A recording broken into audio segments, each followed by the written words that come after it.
Después de la introducción a la corriente alterna que vimos en el capítulo anterior, estamos preparados para conocer algunos fenómenos y variables que aparecen solo en este tipo de corriente. Como verás, ahora aparte de los resistores, existen dos componentes más que se usan ampliamente en CA. Se trata de los inductores y de los capacitores, dispositivos que generan fenómenos no vistos hasta este momento. En este capítulo analizaremos a los resistores y a los inductores, así como los fenómenos que estos provocan. Comenzaremos hablando de los resistores y la resistencia. ¿Estás listo?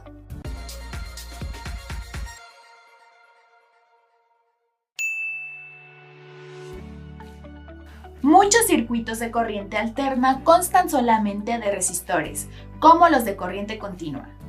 Cuando un circuito de CA es puramente resistivo, es decir, que contiene solo resistores, pueden aplicarse todas las leyes y normas que ya conoces sobre circuitos de CC. Los circuitos puramente resistivos carecen de inductancia y capacitancia. De estos conceptos hablaremos más adelante en este capítulo y en el siguiente. Cuando se aplica una tensión de CA a uno o varios resistores, las ondas de la corriente y del voltaje suben y bajan simultáneamente, pasando por los valores de 0 y máximo al mismo tiempo. Observa la figura. En este caso se dice que ambas ondas están en fase y se trata de una característica fundamental y exclusiva de los circuitos puramente resistivos. Para determinar la potencia en un circuito puramente resistivo, los valores instantáneos de tensión e intensidad se multiplican entre sí para hallar los valores instantáneos de potencia. En un circuito puramente resistivo, todos los valores de potencia son positivos. Observa que la onda de potencia está siempre por encima del eje horizontal. La potencia media es la potencia real que se utiliza en cualquier circuito de CA. En los circuitos puramente resistivos, este valor se puede hallar multiplicando los valores eficaces del voltaje por intensidad de corriente. Es decir, en un circuito puramente resistivo, la potencia es el producto de E por I.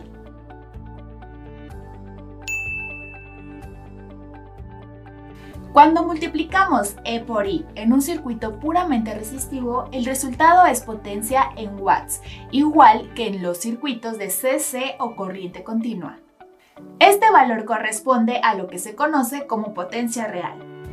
A veces en otro tipo de circuitos, el producto de E por I no da potencia en watts, sino en otra unidad denominada volts-amperes. Cuando del producto de E por I da como resultado volts-amperes, en lugar de watts se debe a que dicho circuito no es puramente resistivo, sino de una clase que veremos en otra lección. Cuando el resultado de E por I son volts-amperes, estamos obteniendo lo que se conoce como potencia aparente, tema que también veremos en otra lección. En un circuito puramente resistivo pueden emplearse cualesquiera de las tres fórmulas que conoces de potencia. Las escribimos de nuevo como recordatorio. El resultado será el mismo y estará expresado en watts. Además, debemos decir que en un circuito de estos la potencia real y la aparente son iguales. El factor de potencia es un índice de la efectividad de un circuito de CA o corriente alterna para convertir el voltaje y la corriente en potencia. Entre más alto es el factor de potencia de un circuito, mejor es la entrega de potencia de la fuente a la carga. El factor de potencia más alto que puede lograrse es igual al 100%, que también se puede representar con 1 si lo expresamos con números decimales. El factor de potencia de un circuito puede obtenerse al dividir la potencia real entre la aparente. Recuerda que en un circuito puramente resistivo, el valor de la potencia real y la potencia aparente son iguales, por lo que el factor de potencia siempre será igual al 100%, es decir, igual a 1. Aunque la potencia puede calcularse como ya se explicó, también puede usarse un wattímetro para medirla directamente en el circuito. Al emplear un instrumento de estos, debemos asegurarnos de que se conecte de manera que pueda medir la tensión y la intensidad al mismo tiempo. Ahora ya sabes lo que es un circuito de corriente alterna puramente resistivo y cómo se comporta la potencia en este tipo de circuitos. En la próxima lección aprenderás lo que es un voltaje autoinducido, después de hacer los ejercicios de esta lección. Te invito a pasar a la próxima. En esta lección vamos a aprender acerca de un fenómeno siempre presente en cualquier circuito de CA, aunque a veces aparece también en los de CC, en determinadas circunstancias. Se trata del voltaje autoinducido y es un fenómeno relacionado con el campo magnético que rodea a todo conductor por el que fluye una corriente eléctrica. ¿Vamos?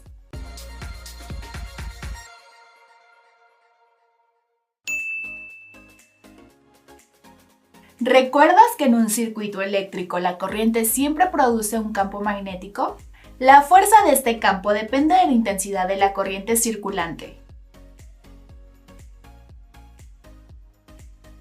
Si la intensidad de la corriente está variando, la magnitud del campo magnético estará variando también. Es en realidad esta expansión y contracción del campo magnético, según varía la intensidad de corriente, lo que provoca la FEM autoinducida.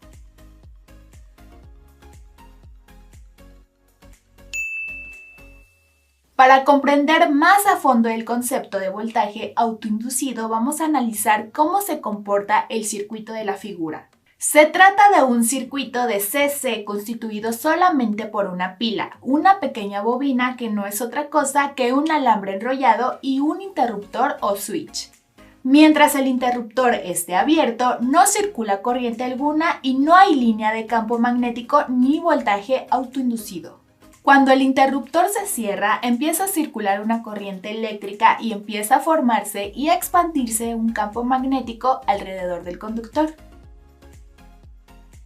Al continuar aumentando la intensidad de corriente, el campo magnético continúa expandiéndose y empieza a ser cortado por el propio conductor, lo que empezará a producir una FEM autoinducida.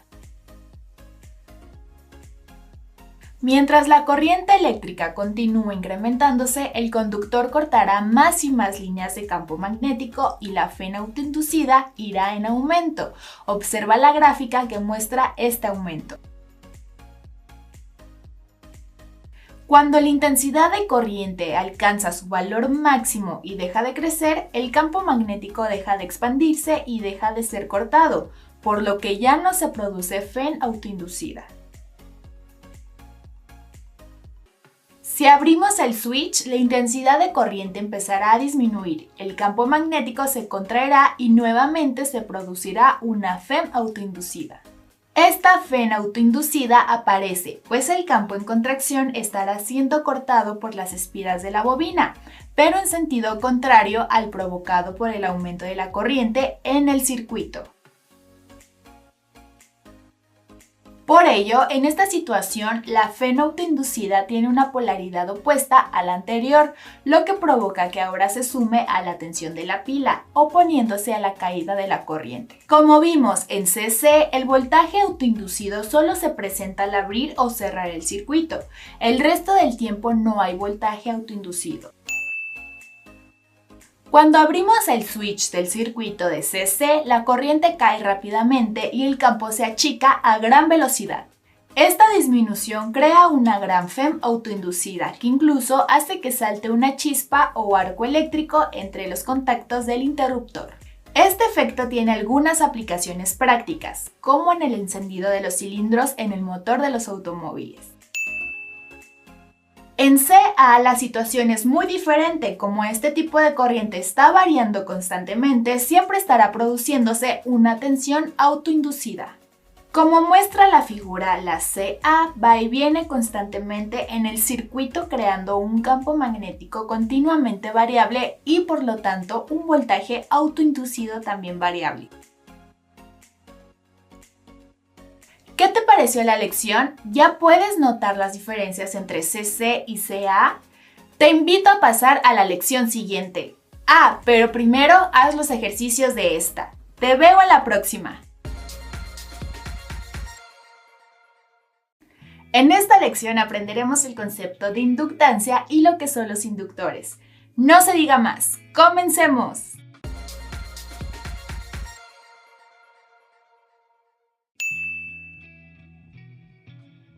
Para que se genere una FEM autoinducida, el circuito debe poseer cierto grado de inductancia.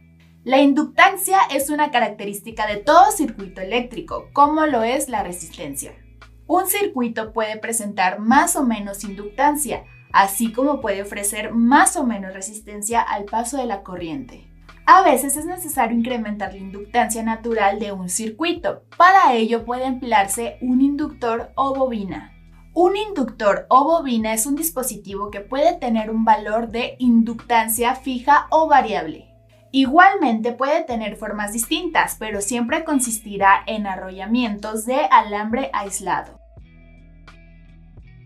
Existen inductores fijos y variables, y sean de un tipo u otro los podemos encontrar de muchas formas, tamaños y con núcleos de varios materiales. El símbolo para representar un inductor es como alguno de los que te muestro.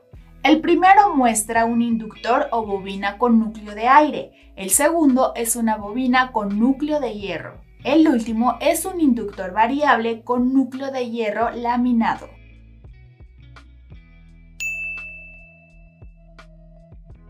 Para medir la inductancia de un circuito o dispositivo se emplea el Henry. Se emplea la letra L para representar a la inductancia. Esta unidad se define diciendo que un dispositivo tiene una inductancia de 1 Henry, si al aplicarle una corriente que varía al ritmo de 1 ampere por segundo, se genera una FEM autoinducida igual a 1 volt. A veces el Henry resulta muy grande para medir las inductancias que se encuentran en la práctica. Por ello son comunes dos submúltiplos, el milihenry que es igual a 10 a la menos 3 henrys y el microhenry que es igual a 10 a la menos 6 henrys. Como ya lo hicimos antes, te recomendamos emplear una calculadora o la tabla de conversiones que incluimos en el área de descargas para efectuar correctamente las conversiones. El número de vueltas o espiras de una bobina, así como el material de su núcleo, son dos de los principales factores que determinan el valor de su inductancia. Además, hay otros factores que influyen en la inductancia, como lo son el número de vueltas, el espacio entre vueltas, el tamaño o calibre del alambre, la forma de la bobina, el número de capas de arrollamiento, el diámetro del núcleo, el tipo o forma de arrollamiento, entre otras. ¿Qué te pareció el concepto de inductancia? Interesante, ¿no? Recuerda que después de hacer los ejercicios de esta lección puedes hacer tus preguntas si lo necesitas. No olvides que queremos ayudarte en tu estudio. Dicho esto, nos vemos en la próxima lección. Complemento 11.3.1. Inductores en serie y en paralelo. Cuando en un circuito se tienen varios inductores conectados en serie, la inductancia total se encuentra en la misma forma que la resistencia total de los resistores en serie, con la siguiente fórmula. Inductancia total es igual a inductor 1 más inductor 2 más inductor 3 más inductor N. Ejemplo 1. ¿Cuál será la inductancia total de 4 resistores conectados en serie? Los valores de estos inductores son los siguientes. Solución. Sustituimos estos valores en la fórmula, convirtiendo previamente a henrys los valores dados en microhenrys. Inductancia total es igual a 4 por 10 a la menos 6 henrys, más 5 por 10 a la menos 6 henrys, más 3 por 10 a la menos 6 henrys, más 7 por 10 a la menos 6 henrys. Esto nos da un total de 19 por 10 a la menos 6 henrys, es decir, 19 microhenrys.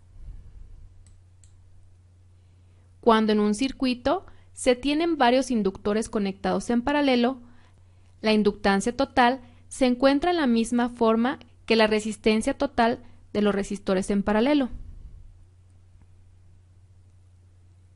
Si solo se tuvieran 2 inductores en paralelo, se podría utilizar la siguiente fórmula. Inductancia total es igual a inductor 1 por inductor 2 sobre la suma del inductor 1 más el inductor 2. Ejemplo 2. Encontrar la inductancia total de dos inductores conectados en paralelo cuyo valor es el siguiente. Inductor 1 es igual a 4 microhenries, inductor 2 es igual a 5 microhenries. Solución. Sustituimos este valor en la fórmula recientemente aprendida, convirtiendo a henries los valores dados en microhenries. Inductancia total es igual a 1 sobre el inductor 1, que es 4 por 10 a la menos 6, más 1 sobre el inductor 2, que es igual a 5 por 10 a la menos 6. Inductancia total es igual a 2.22 por 10 a la menos 6 henries, es decir, 2.22 microhenries.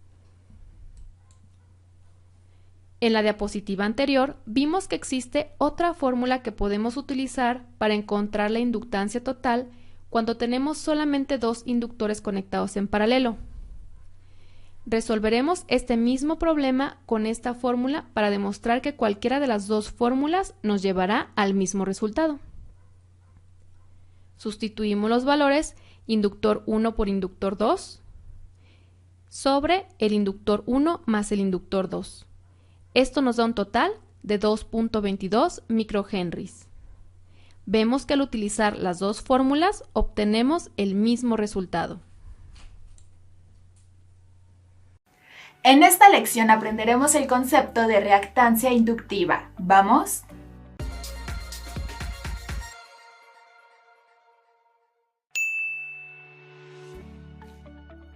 En la lección anterior estudiamos de forma general el concepto de inductancia y dijimos que se trata de una característica que presenta la mayoría de los circuitos eléctricos. En especial, pero no exclusivamente, aquellos que incluyen alguna bobina o inductor entre sus componentes. A manera de comparación te explicamos que la inductancia es una característica como también lo es la resistencia. La inductancia es una característica que proviene de los campos magnéticos que se forman alrededor de un conductor por el que fluye una corriente eléctrica que está variando constantemente.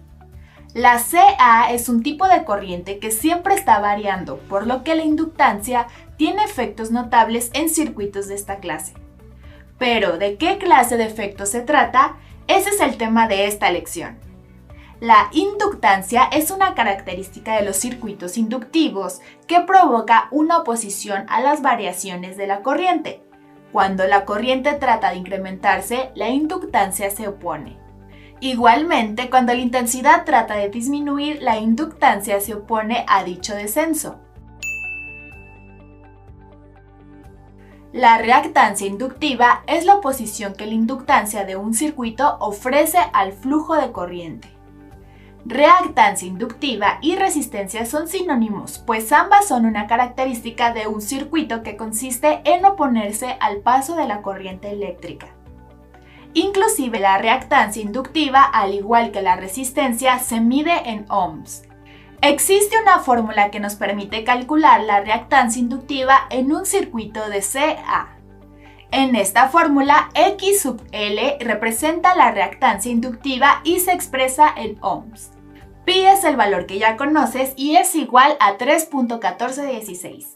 F representa la frecuencia de la CA y L es la inductancia en henries. Veamos un ejemplo. ¿Cuál será la reactancia inductiva de un circuito al que se aplica un voltaje cuya frecuencia es de 600 ciclos por segundo si la inductancia del mismo es de 3 henries?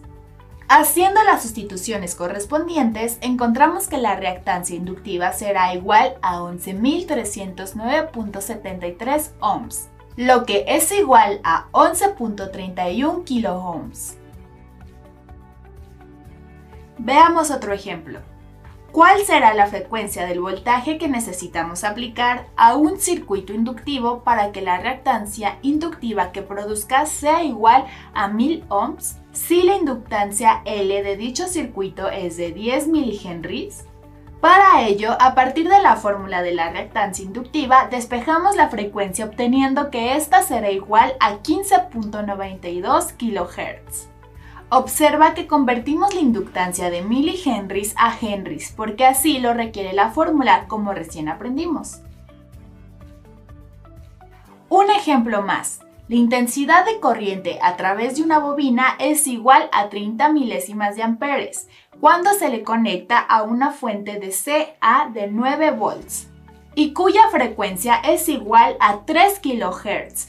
¿Cuál es la inductancia de la bobina?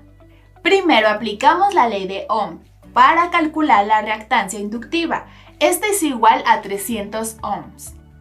Ahora transformaremos la fórmula de la reactancia inductiva para despejar y obtener el valor de L, o sea, de la inductancia. La fórmula luciría así.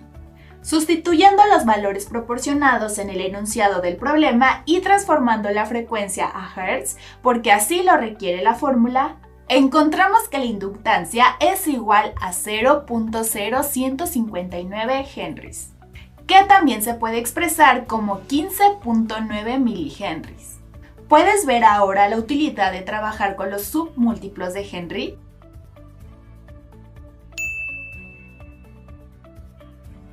¿Recuerdas que en un circuito puramente resistivo como el de la figura, la corriente y el voltaje están en fase, es decir, principian y finalizan al mismo tiempo como en las ondas que te muestro? Un circuito puramente inductivo es como el que te muestro ahora. Contiene solamente un inductor y se supone que no presenta resistencia alguna. Un circuito así es solamente teórico, pues cualquier bobina presenta cierta resistencia, pero para fines de análisis consideraremos que no hay resistencia alguna. En un circuito puramente inductivo ocurre que la corriente se retarda 90 grados con respecto a la tensión, lo que se expresa diciendo que la corriente está fuera de fase o desfasada, 90 grados en atraso con respecto a la tensión. Observa que la onda de tensión ya está en su valor máximo, cuando la de la intensidad apenas empieza a crecer, es decir, la intensidad está retrasada a 90 grados con respecto al voltaje. Un circuito RLDCA es aquel que contiene cierto valor de resistencia y cierto valor de reactancia inductiva. En un circuito RL, el retardo de la corriente con respecto de la tensión estará comprendido entre 0 y 90 grados, dependiendo de la relación entre la resistencia y la reactancia inductiva. Si la resistencia y la reactancia inductiva son iguales, el retraso o ángulo de fase será igual a 45 grados. ¿Qué te parece? Estos fenómenos son un poco más complejos que los que encontramos en CC, sin embargo, mediante tu esfuerzo pronto los dominarás. Por ello, te invito a repetir las lecciones cuantas veces necesites. También cuentas con nuestra ayuda, no lo olvides. Nos vemos en la siguiente lección. Ahora estudiaremos lo relacionado con la potencia en los circuitos inductivos. ¿Empezamos?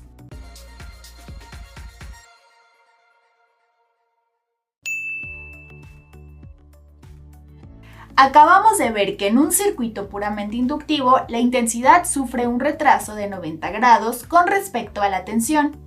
En estas condiciones, al calcular punto a punto los valores instantáneos de potencia, se halla que la mitad de dichos valores instantáneos son positivos y la otra mitad negativos. Para un circuito puramente inductivo, el eje horizontal, es decir, el que expresa intensidad y tensión, es el mismo que el de la potencia, teniendo esta el doble de frecuencia que el de las ondas de intensidad y voltaje. La porción de la onda de potencia que está encima del eje 0 se considera positiva, mientras que la que está por debajo de dicho eje se considera negativa. La potencia positiva representa la energía aportada al circuito por la fuente de alimentación, mientras que la potencia negativa representa la energía que el circuito devuelve a la fuente. La potencia real consumida en cualquier tipo de circuito de CA se determina restando la potencia negativa de la potencia positiva. Cuando el ángulo de fase entre el voltaje y la intensidad es de 90 grados, como en un circuito puramente inductivo, la potencia real es cero, pues la mitad de las ondas de potencia son positivas, mientras que la otra mitad son negativas.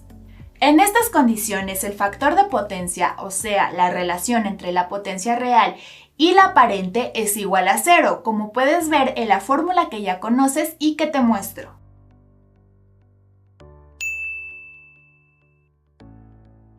Cuando un circuito es de tipo RL, es decir, que contiene inductancia y resistencia, la potencia positiva siempre es mayor que la negativa. Por ejemplo, las ondas de voltaje, intensidad y potencia de la figura pertenecen a un circuito RL, en el que la resistencia y la reactancia inductiva son iguales, por lo que el ángulo de fase es igual a 45 grados. Nota que la potencia positiva es mayor que la potencia negativa. En los circuitos puramente resistivos, la potencia aparente y la real pueden calcularse con la fórmula P es igual a E por I. Sin embargo, en cualquier otro circuito de CA que no sea puramente resistivo como los de RL, la fórmula mencionada nos proporciona solamente la potencia aparente, expresada en volts-amperes. Para obtener la potencia real en watts es necesario emplear una de las otras fórmulas de potencia que ya conoces, por ejemplo, P es igual a I cuadrada por R. Así, de acuerdo con lo visto hace unos momentos, el factor de potencia se podrá calcular usando la fórmula que ahora te muestro. Permíteme hacerte un comentario. A partir de este momento hemos empezado a conocer algunos conceptos completamente nuevos y que iremos ampliando poco a poco. Sin embargo, queremos que sepas que en realidad hay mucho de repetición entre ellos, lo que te facilitará grandemente su estudio y comprensión. Más adelante también tendremos la oportunidad de realizar algunos ejercicios con estos conceptos, lo que facilitará aún más su dominio. Así que ten un poco de paciencia y continúa tu estudio. Tu meta está cada vez más cerca. Nos vemos en la próxima lección.